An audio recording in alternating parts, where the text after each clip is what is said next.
ખબર નથી, એનામાં સંસ્કાર બેસાડવાનું કામ, પાયાનું કામ એ પ્રાથમિક શિક્ષકો કરે છે અને પ્રોગ્રામ માધ્યમિક શિક્ષક સંઘનો છે.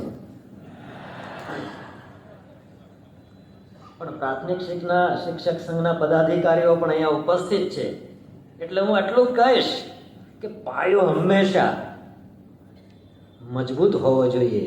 અને એ મજબૂતાઈ તમારા સૌના માધ્યમે તમે ક્યારે બોલ્યા છો, નથી બોલ્યા, પરંતુ આજે અમે દેશ અને દુનિયામાં જઈએ છીએ, કોઈ પણ એરપોર્ટ પર ઉતરીએ છીએ અને આ કપડું એવું છે એટલે હિન્દુસ્તાનથી આવ્યા છો એટલે તો નક્કી થઈ જ જાય. એટલે અમને પહેલા એવું પૂછે ભારત, અમે કહીએ યસ. સેકન્ડ ક્વેશ્ચન આવે ફ્રોમ, અમે કહીએ ગુજરાત. એટલે એ લોકો પ્રાઉડ ફીલ કરે છે ત્યાં સુધી કે મેં લાસ્ટ વિઝિટ ઓસ્ટ્રેલિયાની કરી અને એક પંજાબી ભાઈ ત્યાં વિઝા ઓફિસમાં હતા, મેં પાસપોર્ટ બતાવ્યો, ગુજરાત વાંચ્યો ને, અને કે ઓકે ઓકે.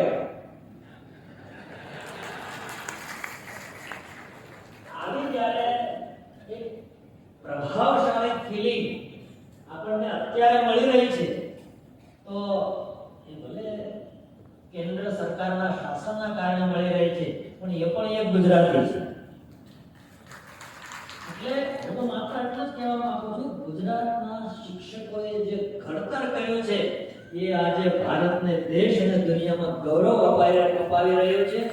ખાસ કરીને અહીંયા ઉપસ્થિત તમામ પદાધિકારીઓને વિનંતી કરું છું કે આપણા જે શિક્ષકો છે એ આત્મગૌરવ સાથે શિક્ષા પ્રદાન કરી રહ્યા છે, એટલે એનું આત્મસન્માન વધુ ને વધુ ખીલતું રહે.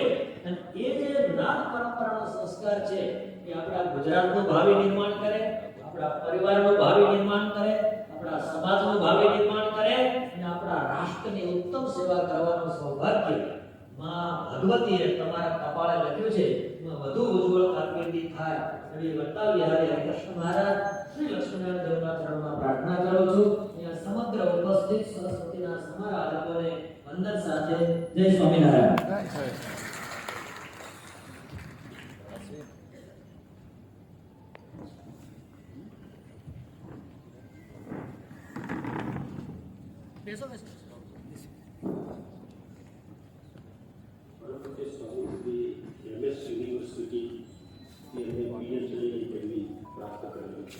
વિદ્વાન છે અને એમની ભાષાની પ્રભાવના આપણે સમજી શકીએ છીએ. જોરદાર તાળીઓના ગણગણાટ આપી અને એમની જગ્યાએ પણ આવશ્યકતા હોય આપણે વચ્ચેથી તેઓ અન્ય જગ્યાએ કાર્યક્રમમાં વ્યસ્ત થઈ ગયા છે.